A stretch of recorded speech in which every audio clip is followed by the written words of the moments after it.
If you're building your ABA company and you're tired of guessing, this is for you. We built the EBCBA blueprint to give you real structure, systems, and support without the fluff. Details are in the description. Everyone, welcome once again. We've been doing a lot of these live stream lately, and I'm telling you, they just keep getting better every time. We're getting a lot of great participation from you guys. So make sure, if you have an opportunity, attend these, because we always do the Q&A at the end and people always get to interact. If you haven't done the foundation course yet, go check it out. It's free. There's no obligation. You complete the foundation course and you get on the founders call. We talk things out with you. None of that costs anything. We just want to make sure that you have a good foundation for your ABA business. We want you to be successful. Dan Mattis is here today, and he's from OutcomesBase. And the topic that he's going to cover is one that I love, because I see it as a flaw in our caretaker mentality. When somebody says someone is honest to a fault or giving to a fault, that describes a lot of you guys that are BCBAs that have dedicated your life to your clients and helping them. And you forget how important profit is. And you think that if I focus on profit, I'm leaving my clients in the dust. And that is not true. And this is why we want you to have a well-established mission, a well-established vision for your company. And we want you to understand that your profit is the fuel for that mission. What you're doing is fueled by your profit, the help that you provide. And Dan is here to give us a down and dirty, detailed, evidence-based intersection of profitability and quality talk today. So Dan, thank you for your time. Yeah, absolutely. Let's get into it. Thanks for that introduction, Derek. So in today's talk, we have some outcomes that we're going to look at achieving. One is to review some proven business practices that we will also talk about practical actions and applications. You can take what you learn here and actually apply it starting tomorrow, starting today, which is exciting. That's what I want to give to you. Also, we're going to go through a couple real world examples that I think are very poignant for ABA business owners. And then we're going to talk about just the key profitability and quality metrics, which I think are really important for you as you're thinking about both of these areas of your business. How can I really think about profitability as well as the quality of the services I'm providing? And where do those intersect? Where do those meet together? So that's what we're going to be discussing today.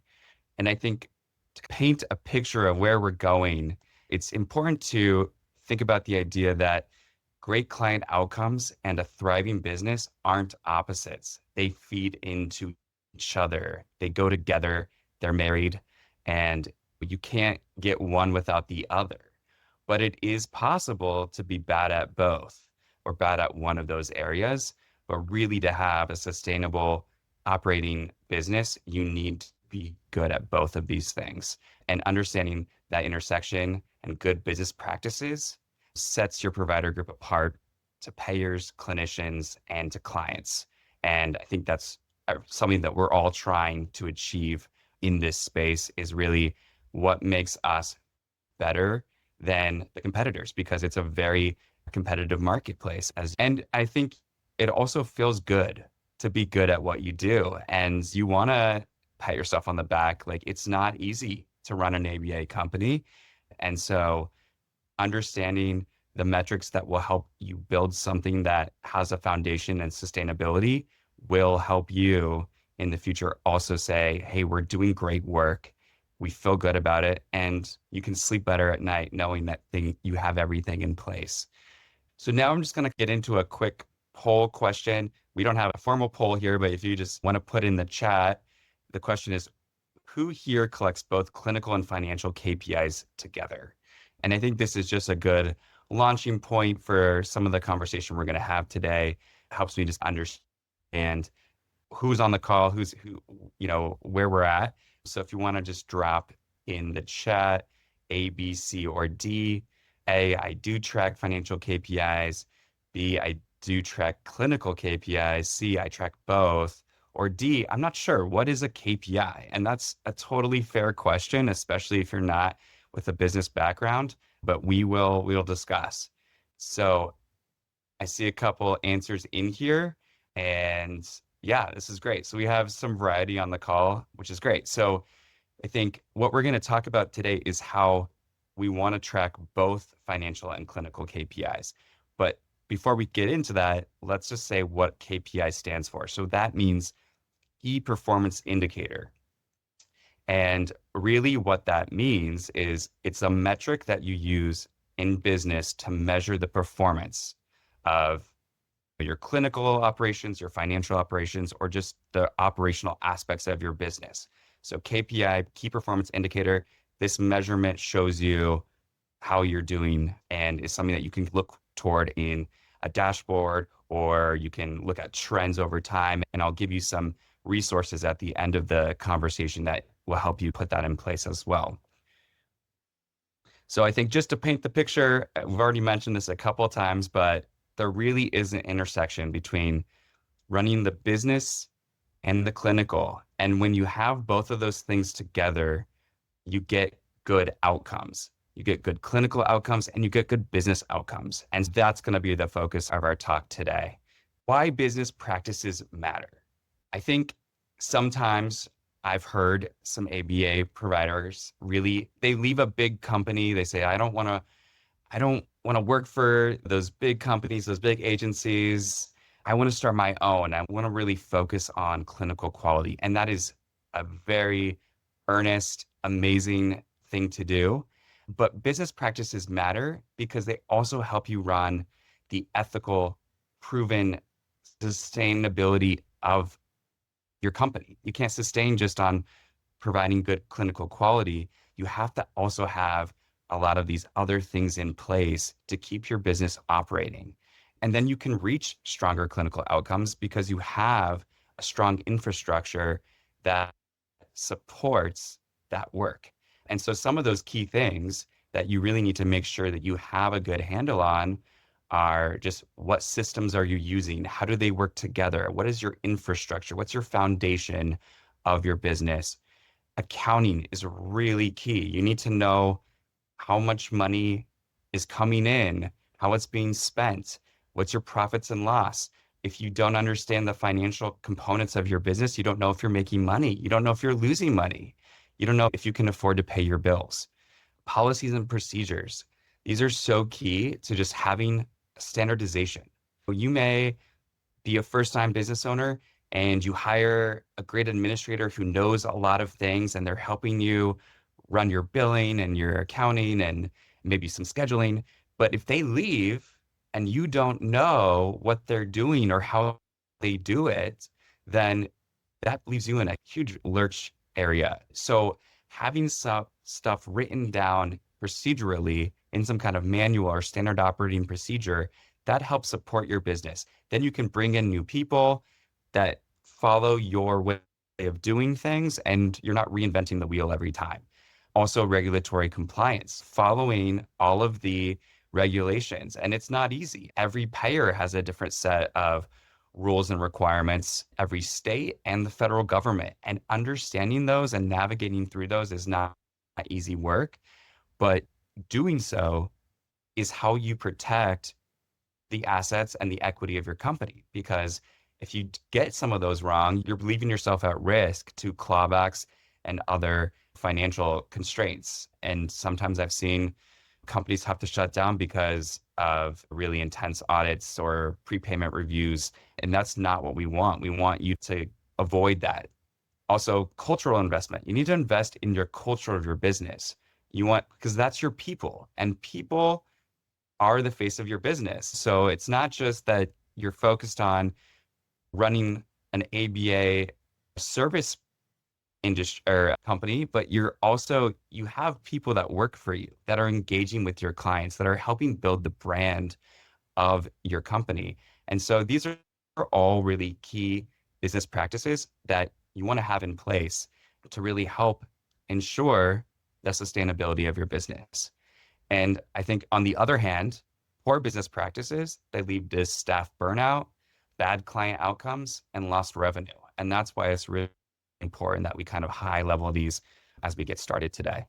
So let's get into some of the key metrics that we talked about. So as we mentioned earlier, the KPIs that help you understand what is working well in your business or not need to be established, because that's where it helps you understand where you need to put additional focus in your business. And these key metrics are really those health indicators of your practice. They are crucial to measuring the success in clinical and financial terms, and they need to be developed, tracked, and analyzed regularly in order to be effective. We'll talk about what some of those key metrics are today, and then I'll give you some real world applications to how you can start using them in your business right away, and to really think about how these metrics play into your company's vision, where you want to go, what you want to achieve in your company. You can set these metrics however you'd like, and you can add them over time. So we'll get into that. But without these key metrics, then you're really only making a best guess as to how well your company's operating, because you don't have any real data to pull from to show, are we trending well? Are we not? Are we making money? Are we not? All of those things. So that's why it's so important to really understand these metrics. So let's talk about profitability. So I think goes without saying, but if you can't afford to keep the lights on and pay your staff, pay your bills, then you can't provide services. And so it's really impossible for you to operate without understanding how the financials work, how your profit margins work, if you're making money. Some of the metrics that I think are really key to help you understand this outside of just your accounting is staff utilization. Are your employees getting hours for the amount of hours that they want to work? So if someone comes to you and wants to work 25 hours a week, but they're only working 10, they have 15 hours where they're not working, they're going to be dissatisfied. But also that's 15 hours that you're not having them work with a client where you could be getting reimbursement for that time and also helping that client make gains clinically. So staff utilization is a very key component to understanding profitability. Also, client retention rate. How long are you keeping clients? If you have to go seeking out new referrals, that's marketing costs, that's dissatisfiers for staff because clients go away and then they don't have work.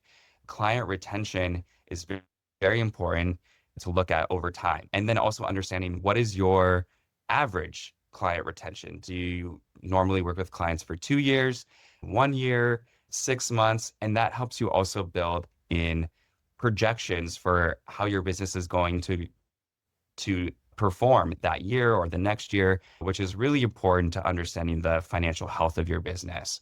Clean claims. This is so important. It's one thing to provide the service, pay your staff for it, but then you need to get paid from the insurance company. And if your claims aren't clean, then you're not getting that payment, or you're getting pennies on the dollar for that payment, but you've already paid your staff, you've already paid your light bill. So getting your claims clean and understanding where your denials are, why you're getting denials, that's a really key performance metric when it comes to profitability to think through. Also, client prescription fulfillment. I don't know if this is always phrased this way, but I think this is a really key performance in profitability as well as clinical outcomes. Your client is receiving an authorization for their medically necessary services that your clinicians or you have identified as their need. And so if they're only getting 20 hours a week, but they need 40 hours a week of services, then that's a disservice to your business, your staff, and to the client. So understanding where those deficits are in authorized hours based on the treatment plans provided and where you're actually scheduling services and providing services is really important. And a lot of companies that I've worked with, they will overschedule 10 or 20% because they know that cancellations are going to happen. And so they track this client prescription over time. And that's one way that you can plan for those cancellations, is by overscheduling an amount.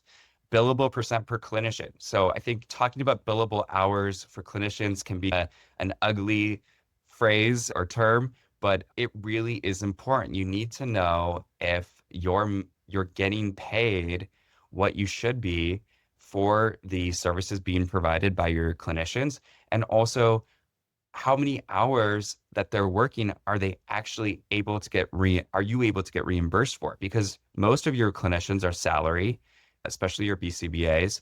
So they're getting paid every 2 weeks, regardless of how much revenue they're generating for your company.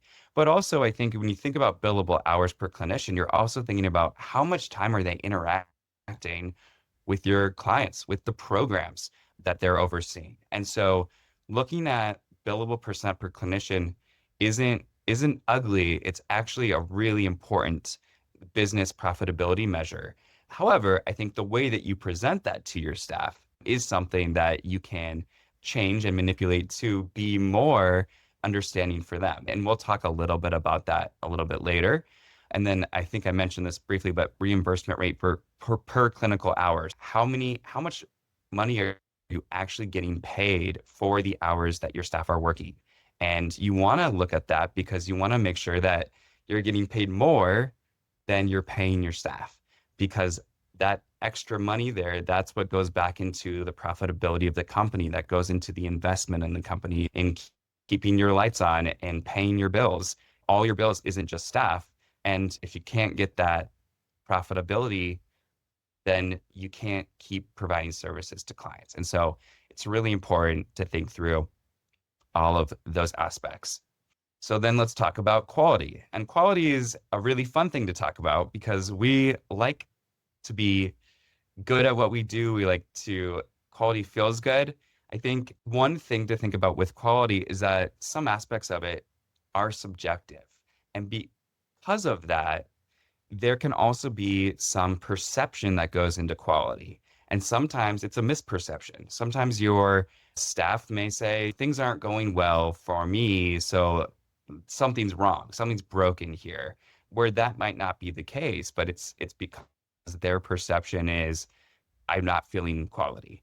And so I think understanding what quality means for your practice in relation to your company's vision and mission is really key to identifying what quality metrics are going to be most important for you. Some really key ones that I've seen in a lot of ABA businesses are client progress. How are your clients doing? Are they making progress? Are they hitting targets? What is their ability to master targets over time? What would you like it to be? Are you hitting that? Are you seeing real outcomes with your clients? And when you have measurements for that, when you can actually track that, you can then use that to say, hey, our company is doing amazing things. We are helping so many kids. You can share that with your staff. It's a pat on the back. It's, wow, you are doing such a great job with this client. Like when we started with them, they were here. Now their score has increased significantly. Those are really important indicators that show the quality of the work that your staff are doing and that your business is doing. Family and staff satisfaction. This is very subjective, but it really does help. It's nice to know where people are disgruntled or unhappy. It helps you know how to improve, how to be better, how to maybe differentiate some of the processes or policies or procedures that you have in place. There's, if you don't know, you can't address it. And so understanding what is working really well or what isn't in the perception of your staff and clients is key to helping ensure quality over time. Compliance and payer feedback, understanding where you're measuring against compliance regulations or payers, where are you getting audits? What is the feedback from those audits? Those help determine not only the financial aspect of if you're going to get paid for your claims, but also, is your practice procedurally or following the standards that need to be in place to operate? And responding to payer feedback, understanding it, engaging with payers to understand what they want, and having that dialogue helps you understand where your quality needs to be in payer relations. And that is also a great negotiating tactic. So if you want to get an increase on your rates, then, having strong compliance is a good way to do that. Internal audit. This is another quality metric, and it's one that can be applied to so many areas. You can define which areas you want to audit and determine the quality metrics that you want to apply to those. So for instance, if you do an audit of your session notes, are your RBTs filling out a good objective SOAP note that checks all of the requirements for your payers? Or are they just saying, hey, I played video games with my client for 4 hours? And I've actually had audits where we passed really well, but we had the auditor say, hey, I have this one session note where it says they just played Fortnite for the whole session. I'm not going to let you get paid for that.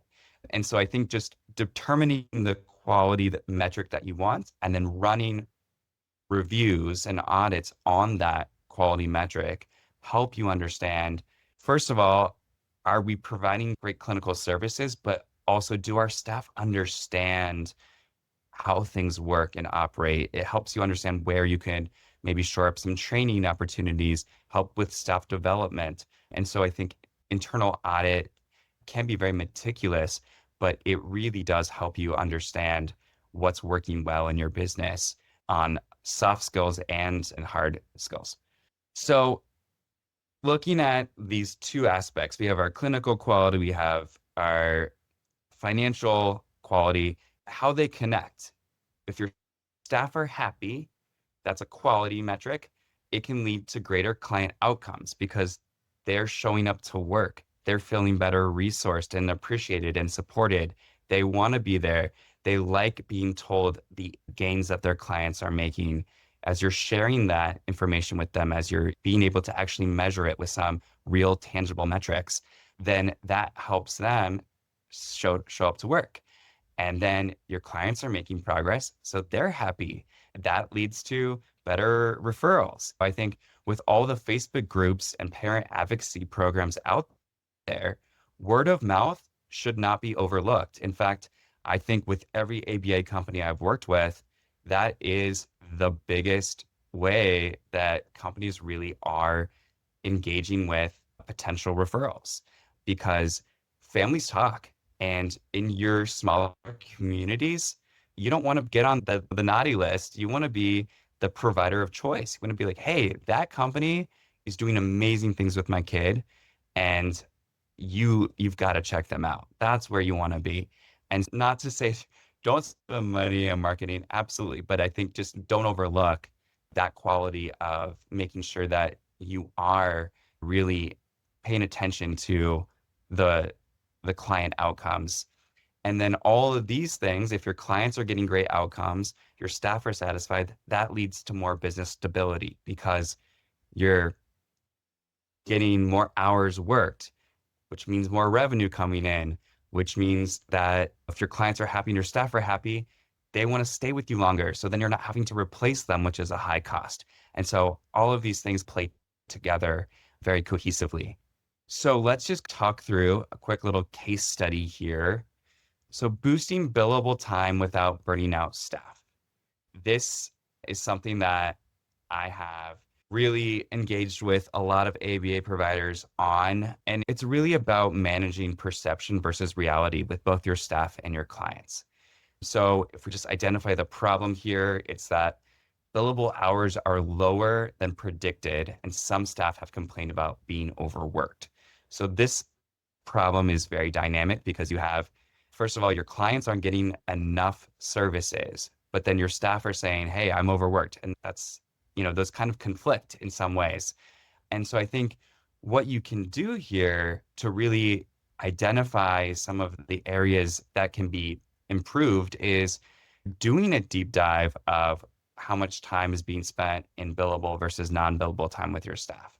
Are they being asked to do a lot of extra things that maybe don't actually pertain to their role or adding to their burnout? Are they looking at your BCBAs? What are their caseload sizes? Do their caseloads make sense based on authorized hours or number of clients? Are all of their clients in the afternoon and evening? Does that even make sense from their ability to ethically see their clients? Or are they always working until 8:30 or 9 and not having a good work-life balance? Those are things to really think about when you're thinking about burnout and staff satisfaction. Also, how long have staff been assigned to a client? How far are they in proximity from their home to their clients? All of these things over time become dissatisfiers that lead to burnout. And whenever you have the opportunity to dive into those, to understand some of the pain points that your staff are experiencing, if you can fix them, then you can help staff feel more supported, better cared for, and then you're also going to be able to better utilize them to provide more clinical care. And if they're happy, then their clinical care that they're providing is going to be higher quality, which helps them achieve new clinical development skills and also creates good clinical outcomes for your clients. And so all of these things really help build that more equity and loyalty in your brand. And it's really important to understand those dynamics that play. And so with like staff satisfaction surveys where you're hearing burnout, these are some real ways that you can actually look into it. And I've worked with many ABA providers who've done exactly this. And you can turn it around. It's not a sinking ship. There's very real ways to address that. Okay, so let's look at one more case study. So this one is investing in structure while also investing in clinical quality. We're missing a word there, but that's what this is meant to say. And I think we've already said this a couple of times, but just to restate it in simple terms, you can't stay in business if you can't pay your bills, right? So the problem here is I started my business to set up clinical quality the right way, but I'm not sure I'm actually making money. I've actually seen this in so many ABA forums. I've seen this in companies I've worked with. I've seen this in businesses that I've worked with, where business owners, they really care about providing great services to kids and to families, which is absolutely why anyone works in ABA. That's what we want to achieve. But you've got to know if you're making money, if your revenue is actually surpassing your expenses. If you don't, then you're not able to invest in clinical quality. All you care about is, can I stay open? And so some of the strategies that you can apply in looking and addressing that problem is looking into your business practices. So we talked about some of those key metrics of operating a business. Look at what you have in place. What are your procedures? What is your infrastructure? Do you have procedures and infrastructure in place? If you don't, that's a great place to start. And it's not too late. You can be operating for 6 months and then realize, hey, I need to put some structure in place. Good news is you can start structure building today. And there's so many tools and resources to help you do that effectively. So it's not something that you have to do all on your own. But also, do you have key components of any good business in place like we talked about? Or are you only focused on clinical services? And so understanding where your focus is in your business, where the focus is of your staff, helps you then build better outcomes. Building that core foundation of your business operation, it allows more focus to go into providing quality services because you're less concerned about the financial aspect and health of your business. And I think by putting these core building blocks in place, you can be more reliant on your process and track financials. And then once you feel good about that, don't lose sight of it, but then you can put more emphasis and investment into the clinical services, knowing that the other aspects of your businesses are churning. And if you realize that you're in a real tight financial spot and maybe you think it can be addressed and you can fix it, there's also a lot of resources available to you to get low interest loans or work with investment groups to stay in business. FlyChain is one I really like. Those are great guys. They really seem to care about businesses, but there's so many resources available to you that you really can find, but you've got to know where your breakdowns are first. So what are some practical actions that you can take?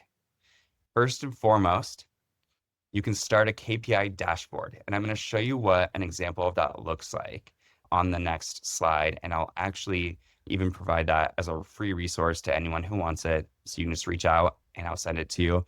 But a KPI dashboard, it helps you look at your key metrics and really clear, illustrated, creative terms that help you have a good visual to see what's going well, what isn't. And you can start slow with these metrics. Really think about what are you already feel good about, and what are some areas that maybe you haven't really looked at before? What would be a new focus for you? And so you can build in these KPIs or these key metrics over time. It doesn't have to be all at once. It's not all or nothing. But as you build in more infrastructure, more key metrics, you're also creating better sustainability and equity in your company and it also helps you address areas where things aren't going well. And again, it's what you don't know, you can't fix. Identify gaps in staff and client utilization. So we talked a lot about what utilization actually means. What's clinical outcomes because it's medical necessity, the authorized hours that you have identified that client needs, but also are your staff getting the hours that they really want? And if you don't understand those gaps, then you can't make changes that will benefit your staff and your clients. And implementing a monthly client outcomes review with supervisors. So as you build in these key metrics, bring your staff into that conversation. Let them know what the key metrics are that you're looking at that apply to their work.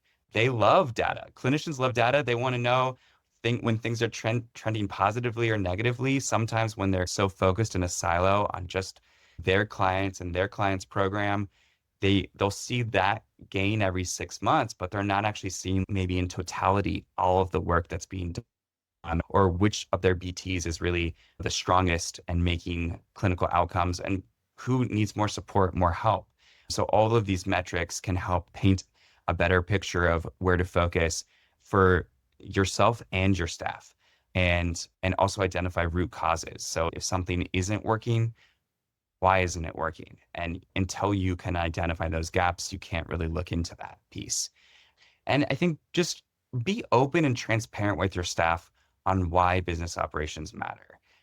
I think there's this taboo in the ABA industry that we don't want to talk about the financial piece of the business because that feels gross or it's unethical, but truly it's not. Really, understanding the why behind keeping the business operating is so important, and it really helps you better able to have those conversations with your staff.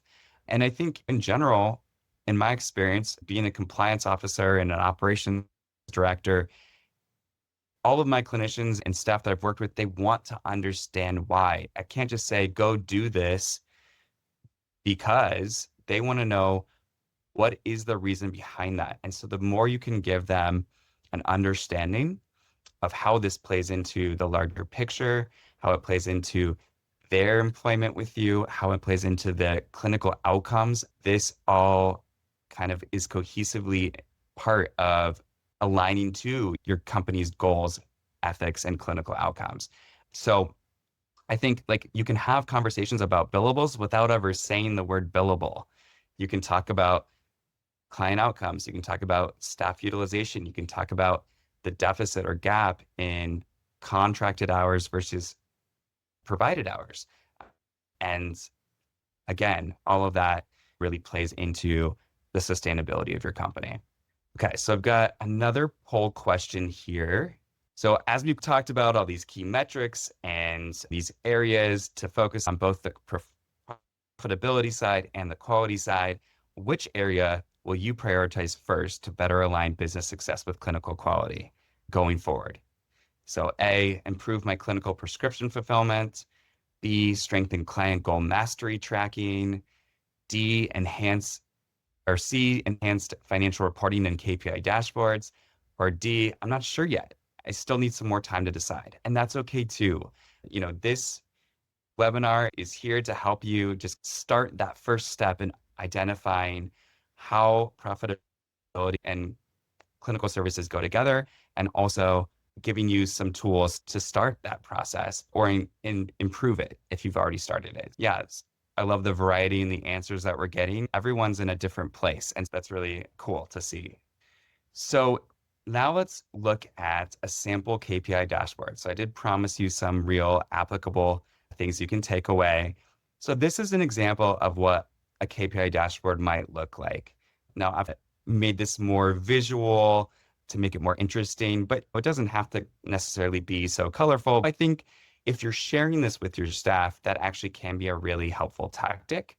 And again, like these are just sample metrics. I've given you a lot of different ideas for metrics that you can put in place. I'm happy to provide a list for anyone who wants them of just what I think makes the most sense on both the profitability side and the quality side. So if anybody wants that, I'll give you my contact information at the end.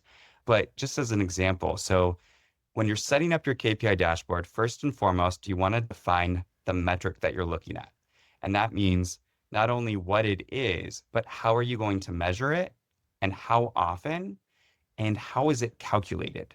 Those are very clear requirements to actually be successful in a metric because it has to be measurable in order to be useful. And then you need to address a target. And maybe your target starts low. Maybe you're not sure what your baseline is. And so you want to just set a low target and see where you're at. Or you do a first audit to establish a baseline, and then you set a target 20% higher than that. And then that's your focus, right? And these are all things that can be applicable to your business and to your situation. And it's not a one size fits all. But having KPIs is something that every business needs in order to perform well. And then once you've established that target, then you measure your actual. And then you're looking at, are you trending higher? Are you trending lower? Are you on track to hit that? What is your goal to hit? Is it by the end of the quarter, by the end of the month? Are you looking at these weekly, daily even? KPIs, really, it's you manipulate them to serve you and what you want to accomplish based on your mission and vision for your company or any growth that you want to achieve. And then identify the trends and then you set a status. And the nice thing is if you're trending well on things and you're hitting your targets or you're surpassing them, great things to share with your staff and say, hey, you guys are killing it. But also to identify where things need to be shored up, because then you can put less emphasis and focus on those things that are doing really well, and then focus some more investment and time and resource into the areas where you're not hitting your targets and goals. But you have to have those set up in order to determine where the emphasis goes. So again, I will provide a sample dashboard to anybody who wants it at the end of this meeting. So feel free to reach out if you would like that. And then any example of key metrics that you can start using. And so as we just wrap up today, I just want to remind you that finding the balance between clinical excellence and business excellence isn't optional. It's what leads to the future of sustainable ABA services. And sustainability is what helps business owners sleep at night. There's so many things that you have to worry about and that you do worry about, but you can't ignore the financial aspects of your business.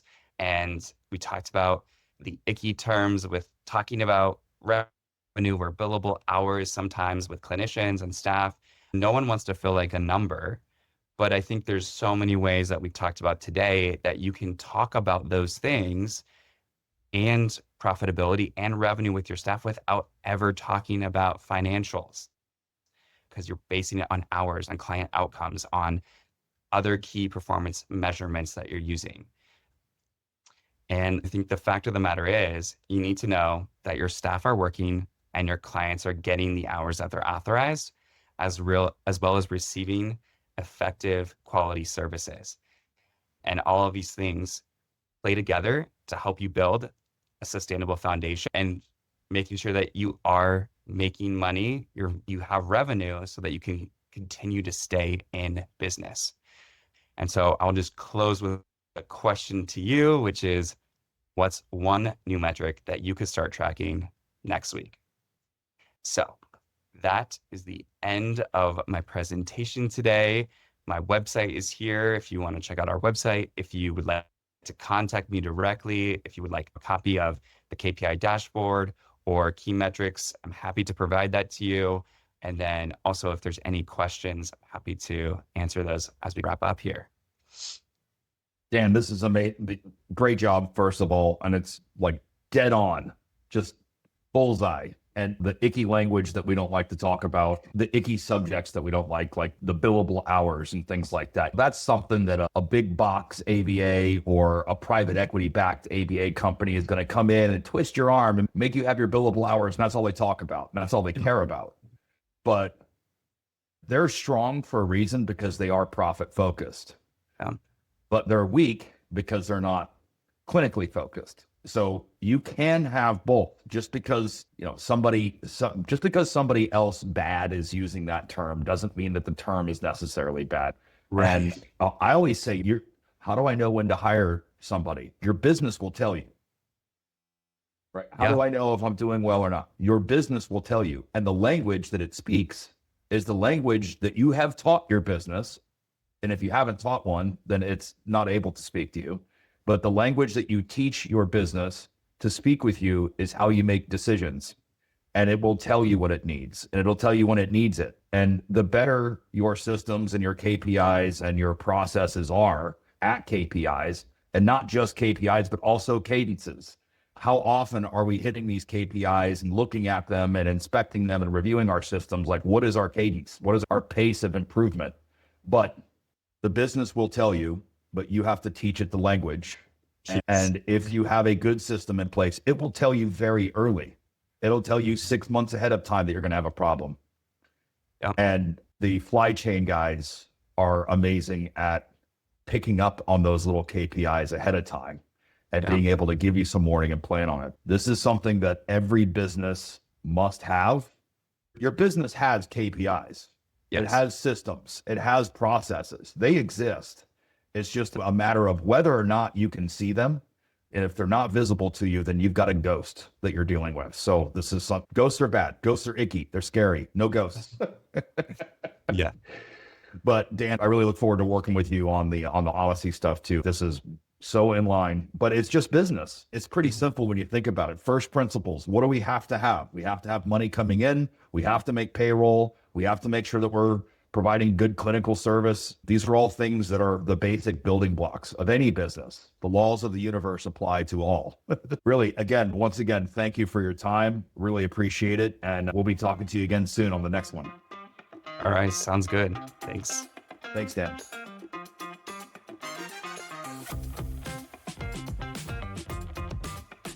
You're already doing the work, investing your time, your energy, and your vision. So let's make it count. Build something that works without breaking you.